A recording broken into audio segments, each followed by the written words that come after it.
सुप्रभात मित्रों। दोस्तों, भारतीय धर्म ग्रंथ, वेद, पुराण, स्मृतियां, ये सभी गहरे दर्शन और विज्ञान को अपने अंदर संजोए हुए हैं। तो आज एक छोटी सी कथा भगवान श्री कृष्ण से जुड़ी हुई, जो कि आपको पूरी तरह से ये आभास करवाएगी कि भारतीय साहित्य जो है, जिसे हम मिथ्या मानते हैं, दरअसल वो मिथ्या नहीं बल्कि वो विज्ञान से जुड़ा हुआ एक बहुत बड़ा सच है।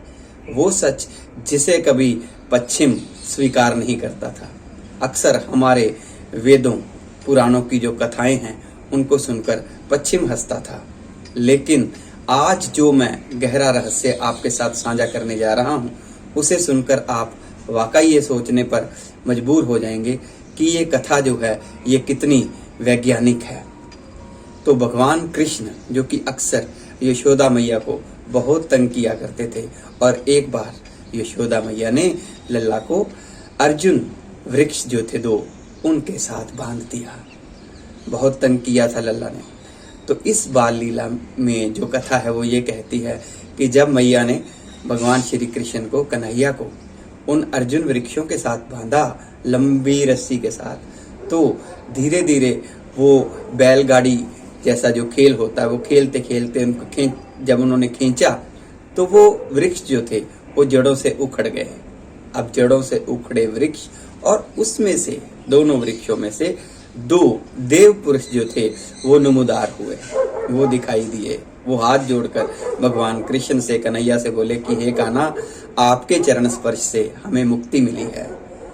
तो ये मुक्ति, इसके पीछे राज क्या है? कथा कहती है कि यक्षराज जो कुबेर था, उसके दो बेटे मणिग्रीव और नलकूबर, इनको शाप दिया था नारद जी ने, और वो वृक्षों की योनि में चले गए थे।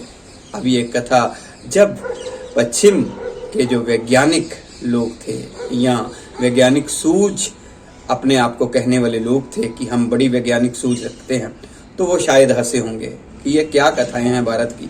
लेकिन सन 1900 पूरा पेरिस की साइंस कांग्रेस, तो उसमें भारत का एक वैज्ञानिक नाम था जगदीश चंद्र बोस। जगदीश चंद्र बोस अपनी एक रिसर्च लेकर, एक इन्वेंशन, एक खोज लेकर वहां पे गया। खोज क्या थी? क्रेस्कोग्राफ। तो ये क्रेस्कोग्राफ क्या था? क्रेस्कोग्राफ था ये जो प्लांट्स होते हैं, इनकी भी नब्ज पहचानता है कि इनकी नब्ज भी काम करती है, इनमें भी जीवन है, ये भी महसूस करते हैं। तो पहले पश्चिम ये नहीं मानता था कि ये क्या है, पेड़ पौधे, इनमें कहाँ से जान आएगी। तो शायद सभी हंसने भी लगे थे। तो उनका ये जो इन्वेंशन थी, जब उन्होंने वहां पे प्रूव की थी, तो वहां भी उनके साथ एक षड्यंत्र हुआ था, वो मैं कभी आपके साथ बाद में साझा करूंगा।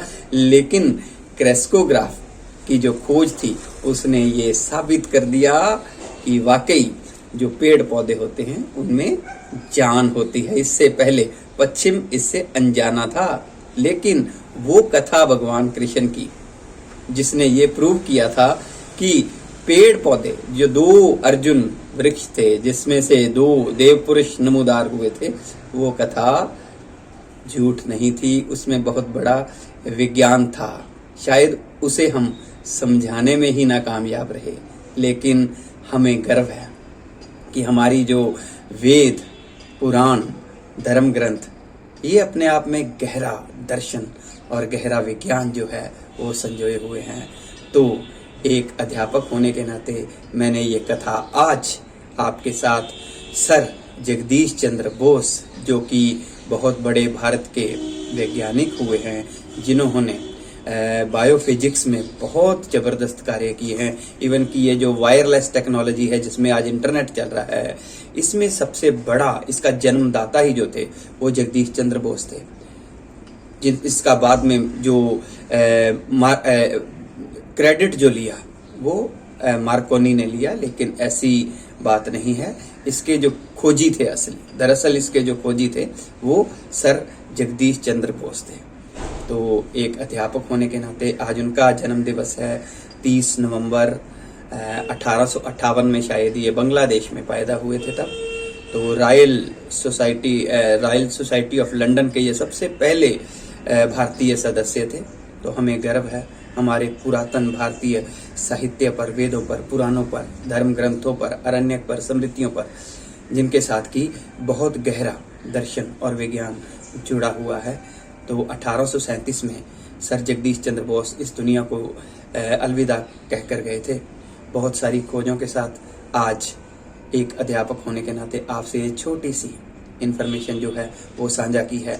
आज की अपनी मॉर्निंग असेंबली में इसे सर जगदीश चंद्र बोस की इस कथा को अगर आप हिस्सा बनाएंगे तो ये वाकई विद्यार्थियों के लिए एक बहुत बड़ी प्रेरणा का सबब होगा।